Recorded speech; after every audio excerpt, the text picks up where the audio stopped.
Bonsoir à tous et à toutes. Merci de nous rejoindre une fois encore au Séraphin Info de 43 pour être informés de la situation sécuritaire de l'Est de la République démocratique du Congo. Vous le savez très bien que c'est une situation qui est caractérisée. Chaque jour ne doit pas se passer sans qu'il n'y ait pas donc des affrontements entre les rebelles du M23 soutenus par l'armée rwandaise dans les différentes localités de la province du Nord Kivu comme celle du Sud Kivu.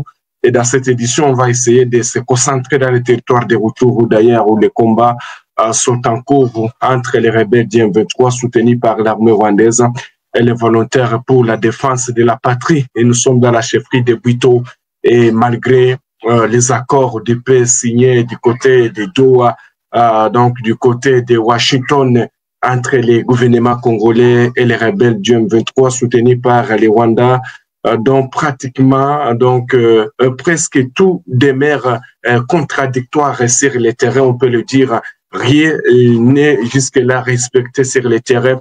Ce sont toujours les combats qui s'intensifient et les rebelles du M23 en violation de cessez-le-feu continuent à lancer les offensives. Même au moment où je suis en train de vous parler, il y a des tirs où il y a des affrontements intenses qui opposent les mêmes rebelles du M23 soutenus par l'armée rwandaise, car en plus, depuis jusqu'à ce soir de ce mercredi 20 août 2025, les affrontements sont en cours et ces affrontements opposent les rebelles du M23 soutenus par les Rwandais contre les patriotes Wazalendo. Vous devez retenir que les affrontements sont concentrés pour le moment dans le village de Kahumiro. Nous sommes dans le parc national de Virunga. Kahumiro, c'est une localité donc qui est située dans la chefferie de Bwito. Vous devez retenir que là, nous sommes toujours dans le territoire de Rutshuru où toutes les activités agricoles sont donc paralysées, que ce soit les activités économiques et sociales. Donc, il y a toujours la paralysie de ces activités suite à ces affrontements violents qui opposent les résistants Wazalendo aux rebelles du M23 soutenus par les Rwandais. Certains même, parce que c'est le conseil territorial de la jeunesse qui nous livre cette information de Bwito, qui pense que ces accords sont des accords qui ne produisent rien, qui ne donnent rien, qui n'avantagent rien, parce que les rebelles continuent donc à attaquer ou continuent donc à chercher de nouvelles localités qui sont conquises par ou qui sont dans les mains des forces gouvernementales. C'est ainsi que les conseils territoriaux de la jeunesse de Rutshuru pensent que ce sont des accords fantômes, sinon restons toujours vigilants partout jusqu'au retour définitif de la paix. Il y a toujours les combats qui s'intensifient, les rebelles ne respectent pas. Alors, beaucoup de gens se posent des questions. Qu'est-ce qui doit se passer? Rien n'est fait. Les gouvernements congolais a essayé de signer donc des accords de principe avec les Rwandais. Rien ne change sur le terrain. Et il y a aussi du côté des Doha, il y a un cessez-le-feu qui a été signé entre notre gouvernement congolais, les rebelles du M23. Le cessez-le-feu n'est pas respecté par les rebelles du M23. Ce soir, il y a toujours des tirs qui se font entendre et ce sont les habitants qui sont victimes lorsque c'est la population qui est victime de ces atrocités qui se passent dans les territoires de Masisi, Rutshuru, Nyiragongo, Fizi, donc partout ailleurs. Alors, beaucoup déjà pensent qu'est-ce qui doit faire pour que cette guerre finisse. Est-ce qu'il faudrait utiliser la voie militaire? Parce que beaucoup de gens sont en train d'estimer que peut-être la solution diplomatique aussi. Beaucoup de gens voyaient peut-être la fin de cette guerre avec les accords qui ont été signés, qui continuent d'être signés entre les gouvernements congolais et les Rwandais, voire même les rebelles du M23 soutenus et par les Rwandais. C'est que vous devez retenir parce que la même situation est observée même dans les territoires là nous sommes dans les territoires de Walikale. Donc il y a toujours des combats qui opposent les rebelles du M23 soutenus par les Rwandais dans les territoires de Walikale. Alors qu'est-ce qui se passe aussi à Walikale? Et d'ailleurs, si ce n'est pas cette aventure que je vous le disais, les rebelles du M23 où les renforts étaient tombés entre les mains des Wazalendo sur l'axe qui bâtit voire même Kaliki. Alors, qu'est-ce qui se passe?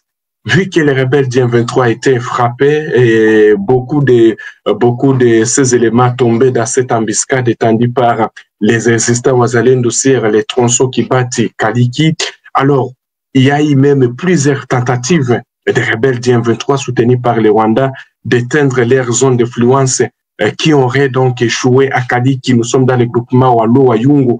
Les rebelles du M23 soutenus par le Rwanda décident d'installer ce mardi, donc ils ont installé hier mardi 19 août une nouvelle position dans le pâturage situé entre Kibati, là nous sommes dans le groupe, donc entre le groupement Lubirike et Kaliki. Là, c'est aussi dans le groupement Wallo-Wayungu, parce que lorsque nous parlons des groupements donc entre Kibati, là nous sommes dans le groupement Lubirike et également le groupement Wallo-Wayungu. Alors, la partie là, Kaliki, se trouve dans le groupement Wallo-Wayungu. Et il y a, comme je le disais, il y a une affaire d'une dizaine à vingtaine de kilomètres entre donc Kaliki et Kibati. Les rebelles du M23, parce que leur quartier général se trouve du côté de Kibati. Alors, que chaque fois, ils quittaient donc Kibati pour se diriger, pour aller voir s'ils vont déloger les résistants Wazalendo du côté de Kaliki. Heureusement que les résistants Wazalendo sur ce tronçon aussi continuent donc à attendre des embuscades aux rebelles du M23. C'est ainsi que toutes leurs tentatives ont été donc anéanties, voire d'autres ont été donc neutralisées, les renforts. Alors, ils ont décidé d'installer des positions dans les pâturages qui se trouvent sur ces tronçons. Alors, selon des sources en provenance de cette région, une logistique importante a été donc déplacée. Les rebelles sont quittés avec une grande logistique au niveau de Kibati pour aller installer ça dans les pâturages vers cette nouvelle position. Alors, certaines sources estiment que cette position a été érigée en prélude d'une attaque contre les positions des résistants Wazalendo dans le groupement Wallo-Wayungu et ouvrirait la voie sur le village de Tonto. Parce que Tonto, jusque-là, reste contrôlé par les Wazalendo. Vous devez retenir que selon certaines sources dans la région, les Wazalendo constitueraient un danger pour les rebelles du M23. Donc, constitueraient une grande résistance contre la progression des rebelles du M23. Dès que les rebelles du M23 sentent qu'il y a donc la présence des Wazalendo, ils ont toujours eu donc cette peur de progresser. C'est ainsi que ils ont dit non pour éviter des embuscades et installer d'autres positions, peut-être que dans ces tronçons pour voir si les Wazalendo ne feront plus donc des embuscades sur ces tronçons. Et c'est ainsi que les rebelles du M23 auraient déplacé leur logistique du côté donc de ces nouvelles positions qu'ils ont installées. C'est ce que nous apprenons aussi des sources administratives et coutumières locales. Alors, depuis même dimanche dernier, les rebelles du M23 soutenus par le Rwanda et les Wazalendo s'affrontaient près des Kaliki. C'est ainsi que les Wazalendo ont réussi même à repousser, voire même à neutraliser certains de ces éléments. Alors, cette position est la troisième installée à la lisière entre groupement Lubiriki et Wallo-Wayungu. Et Wallo-Wayungu, nous sommes dans le secteur de Wanyang. Après, c'est le montée sur les monts Machumbi et Bweni. La présence des rebelles du M23 soutenus par le Rwanda à la limite entre ces deux groupements a provoqué un mouvement de la population, principalement dans les villages de Kangati et Ngenge. Alors, la société civile, voire même les sources ou les chefs coutumiers continuent à alerter le gouvernement congolais à plus de vigilance, car les rebelles du M23 tenteraient de prendre d'autres positions en vue de progresser vers le village de Tonto, parce qu'ils ont échoué de progresser vers Kaliki, qui a donc une grande présence des Wazalendo, parce que Kaliki aussi, c'est tellement une grande base des résidents Wazalendo sur ces tronçons pour que les rebelles puissent avancer. En tout cas, ils vont se heurter à des difficultés parce qu'il y a des embuscades, tandis chaque fois sur ces tronçons qui battent vers Kaliki. Alors, c'est ça, ou c'est ça que vous devez retenir de la situation sécuritaire des Walikale, également des Rutshuru. Alors, dans le territoire de Massissi, il n'y a pas donc d'affrontement signalé. Le calme règne, c'est mercredi 20 août 2025, mais les combats peuvent surgir. Alors, chers téléspectateurs d'Afro Info 243, il y a aussi Amnesty International. Mais je vous le disais, même dans la première édition, il y a donc Human Rights Watch. Toutes ces ONG ont publié les rapports sur la situation dans les zones qui contrôlent les rebelles du M23 soutenus par le Rwanda. Alors, il y a Amnesty International aussi qui venait à peine de publier ces rapports ce mercredi 20 août. Ces rapports, donc intitulés, ils nous ont dit qu'on allait mourir, dans lesquels donc il revient sur les atrocités que subissent les populations civiles dans les zones contrôlées par les rebelles du M23 et leurs alliés rwandais. Alors, vous devez retenir que dans la province de Nord Kivu, comme celle du Sud Kivu, les rebelles du M23 occupent la ville de Goma, voilà, depuis le 27 janvier et depuis le 15 février, les rebelles ont occupé aussi la ville de Bukavu. Alors, ces exactions sont notamment, donc, selon l'ONG Amnesty International, ces exactions ont été faites dans des hôpitaux, des enlèvements des patients et donc, voire même dans leur domicile. C'est ce qui alerte l'ONG, donc Amnesty International. Et d'ailleurs, l'ONG, cette ONG interpelle les Rwandais sur donc les atrocités que ces militaires sont en train de commettre sur la population dans l'Est de la République démocratique du Congo. Ce n'est pas moi qui a publié ces rapports, c'est l'ONG Amnesty International, et il y a aussi Human Rights Watch. Ce sont des ONG internationales qui sont donc censées aussi de publier ces genres de rapports, mais jusque-là, la communauté internationale ne parvient pas donc à prendre des décisions farouches contre tous ces rapports qui sont publiés par les ONG internationales.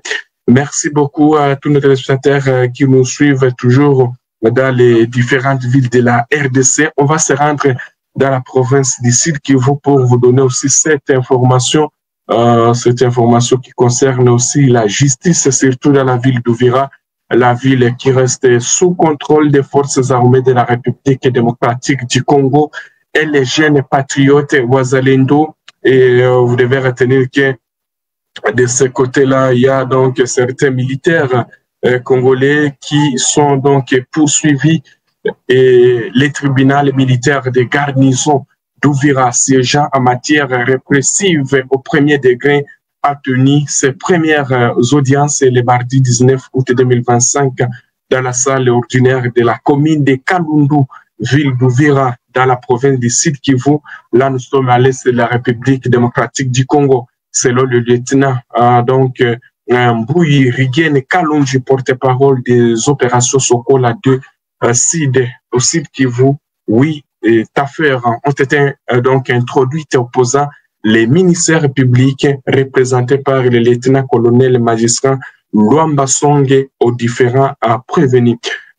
Pour plus de détails. Yayesu Aluvungi, un autre général autoproclamé. Un mois d'interruption, le tribunal militaire des garnisons d'Uvira siégeant en matière répressive au premier degré a tenu dans la salle ordinaire ses premières audiences mardi 19 août 2025 dans la commune de Kalundu, ville d'Uvira, où en faire une introduction opposant le ministère public représenté par le lieutenant-colonel magistrat Luamba Songe.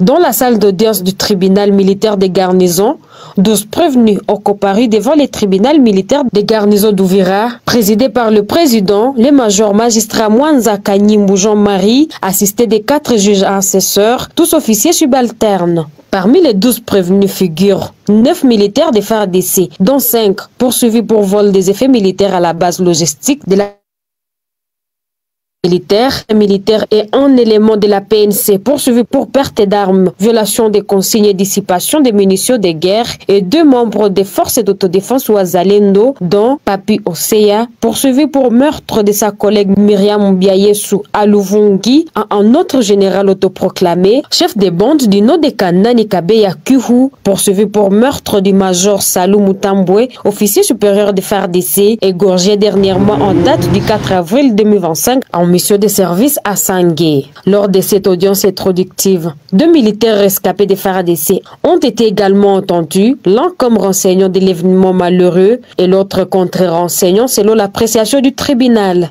Tous ces prévenus ont été assistés par leur conseil. L'audience a été renvoyée au 26 août prochain de l'année en cours afin de faire comparaître d'autres personnes que le tribunal a estimé nécessaires pour la manifestation de la vérité. Voilà, donc c'est ça que vous devez retenir aussi. Les lignes de front du Sud Kivu sont restées donc calmes, pas d'affrontement signalé. On va se rendre dans la partie ouest du pays. Là, nous serons dans la capitale congolaise Kinshasa, où 5 enfants d'une même famille, tous des garçons, ont trouvé la mort dans un incendie survenu mercredi au quartier Talangai. Nous sommes dans la commune d'Ensele, dans l'est de Kinshasa, en République démocratique du Congo. Ato a pris des sources policières ce qui vient de se passer et pour dire nous avons perdu 5 enfants d'une même famille à cause de ce fait qui a réduit en cendres toute la maison, a déclaré le commissaire Odon Ndoko, commandant du sous-commissariat du quartier Talangai. Merci à tous nos téléspectateurs qui nous ont suivis dès le début jusqu'à la fin de cette édition. Ça a été un grand plaisir pour moi dans les différentes villes de la RDC, en dehors de la RDC. Retrouvez d'autres informations sur Afro Info de 143. Que Dieu vous bénisse et qu'il bénisse la République démocratique du Congo. Nous allons encore revenir pour vous donner d'autres informations, toujours des informations qui concernent l'Est de la République démocratique du Congo. Nous sommes arrivés à la fin de cette édition. Merci à vous de nous avoir suivis jusqu'ici. Si vous avez apprécié ces contenus, n'oubliez pas de vous abonner à notre chaîne, d'activer la cloche de notification pour ne rien manquer de nos prochaines vidéos. Likez et partagez cette vidéo. On se retrouve très prochainement. À bientôt.